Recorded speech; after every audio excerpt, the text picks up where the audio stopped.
Buenos días, compañeros y maestro. Mi nombre es Zaira Alicia Alvarado Navarro y junto con mi compañera Mariana Guadalupe Barragán Vidrio les vamos a presentar la patología enterocolitis necrotizante. Y bueno, ¿qué es la enterocolitis necrotizante?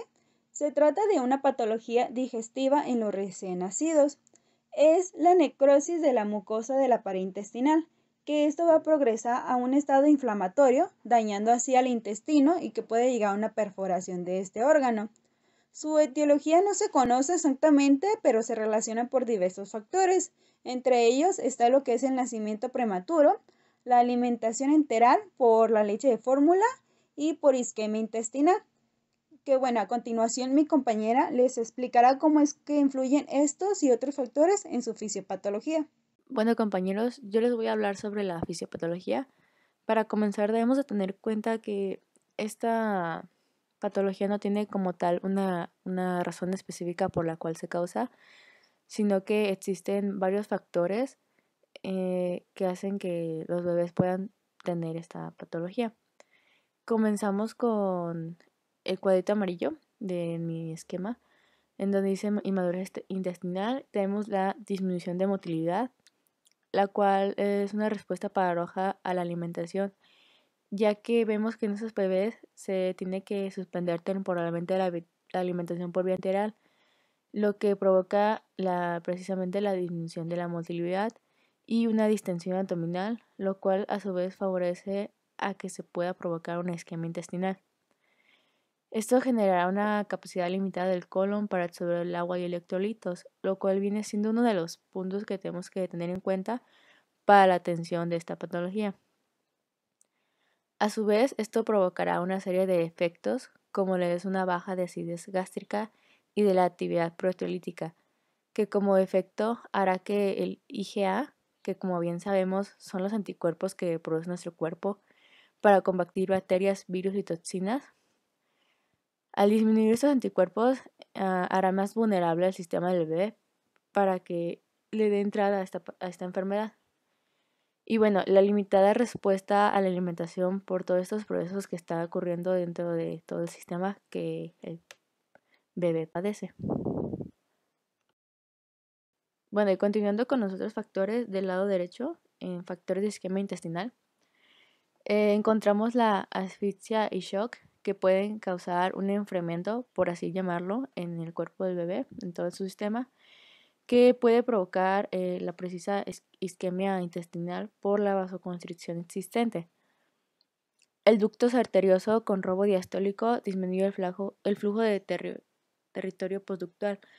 Este factor es originado más que nada por el consumo prenatal de drogas como la cocaína, o sea, serían por parte de la mamá cuando el bebé aún está en desarrollo, el cual produce la vasoconstricción de estos territorios que les acabo de mencionar. Y otros factores que entrarían aquí sería la poliglobulina con hiperviscosidad, algunas cardiopatías congénitas y la exoguineotransfusión, la cual provoca una alteración en el flujo intestinal. Y bueno, ahora sí, ya les voy a continuar con la fisiopatología. Bueno, comenzando con los cuadritos azulitos en la parte superior izquierda, encontramos que dentro de lo que se tiene registrado en la fisiopatología, vamos a encontrar el esquema intestinal, la cual les expliqué anteriormente, la alimentación con fórmula, la cual en la mayoría de los casos con este tipo de patología se ha demostrado que suele ser uno de los factores que puede propiciar esta enfermedad. Las bacterias, que como también les mencioné anteriormente, al disminuir los anticuerpos que protegen el sistema del bebé, estas bacterias aprovechan para atacar al organismo, afectando los receptores TLRS, los cuales son propios de la inmunidad innata. Así estos tres factores provocan una lesión de la mucosa, un efecto y existe un efecto en los medidores proinflamatorios 1, 6, 8 y 18. No me voy a meter tanto en esto para no hacerlos un poquito más revoltosos, pero estos están implicados en la sepsis y el shock séptico. Un efecto también en leucotrienos, tromboxanos y el PAF. El PAF es, en sus siglas en inglés, el factor de actividad plaquetaria y así como los radicales libres de oxígeno, los cuales pueden generar una lesión tisular si son producidos en exceso. Y bueno, el conjunto de estas alteraciones nos producirá una microcirculación alterada, una apoptosis e inflamación de la mucosa y finalmente la enfermedad enterocolitis necrotizante. Del otro lado, en la parte superior derecha, en donde encontramos la prematuridad, esta se nos dice que es un factor muy importante, ya que esta ocasiona una inmadurez de la mucosa del tracto gastrointestinal y la disfunción en su motilidad, lo que permite también a que exista una mayor permeabilidad y el favorecimiento del crecimiento bacteriano, generando así también una lesión de la mucosa. Y solo para mencionarlos, aquí vemos que se afecta solo los mediadores inflamatorios 11 y 12, el PAF nuevamente y algunos factores de crecimiento, los cuales, pues como sabemos, son muy importantes en el desarrollo de todo ser humano. Y bueno, esto nos conduce a la afección de la permeabilidad de la mucosa, generando una inflamación para terminar en la enterocolitis necrotizante. Dentro de los datos significativos encontramos lo que es la distensión abdominal, hay sangre en las heces, ausencia de ruidos intestinales, masa palpable y sensible, que pues bueno, esto va a provocar un dolor en el momento de la palpación, y vómito, que estos se verán afectados en el dominio 3 de la eliminación e intercambio y clase 2, función gastrointestinal.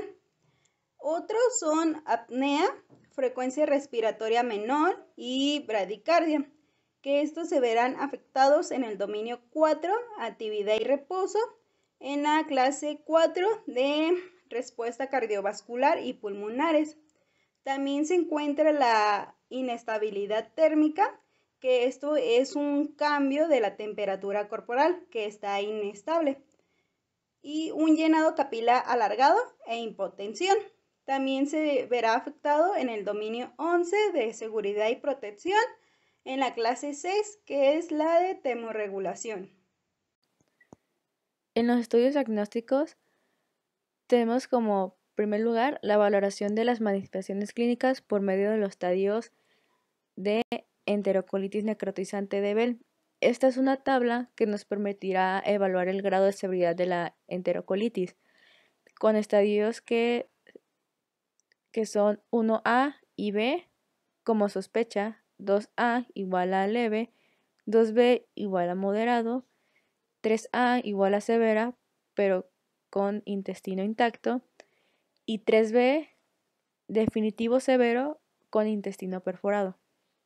Posteriormente tenemos radiología abdominal, la cual nos mostrará el gas al interior de la pared intestinal, o el aire en la cavidad abdominal, que son signos de perforación intestinal, los cuales pues nos darán la pauta para diagnosticar esta patología. La ecografía abdominal, con esta lograremos apreciar el intestino necrótico o la perforación del mismo, observando el grosamiento de la pared intestinal. Como tratamiento está la alimentación parenteral total, ya que se tiene que suspender la alimentación enteral y la administración de líquidos será por vía intravenosa. Esto para mejorar el estado nutricional e hidratación del bebé, proporcionando los nutrientes que necesita. La instalación de la sonda nasogástrica para permitir vaciar los gases y los residuos gastrointestinales, previniendo así el vómito. La administración de los antibióticos para evitar que sigan favoreciendo las bacterias patógenas en el intestino. El soporte respiratorio para poder garantizar un intercambio gaseoso adecuado, ya que por la distensión abdominal que tiene, interfieren con su respiración. Para casos ya más severos, se debe realizar el drenaje peritoneal, que bueno, este va a permitir drenar los líquidos y el material abdominal infectado, y así poder reducir los síntomas. Por último, está el tratamiento quirúrgico, que aquí es la esterectomía, que va a permitir drenar los contenidos de las evacuaciones intestinales. Ya cuando hay una necrosis muy severa o una perforación del órgano, o sea, del intestino, ya se tiene que hacer una extirpación de esta parte del intestino necrótico para que ya no siga causando más daño. Continuando con el razonamiento diagnóstico, en NANDA tenemos el patrón respiratorio ineficaz y termorregulación ineficaz, que estos dos diagnósticos son importantes de atender a tiempo para evitar una acidosis metabólica o respiratoria en el bebé, que las cuales pueden llevar a que el bebé caiga en shock. En tercer lugar tenemos la motilidad gastrointestinal difusional, ya que hay un daño necrótico en el intestino.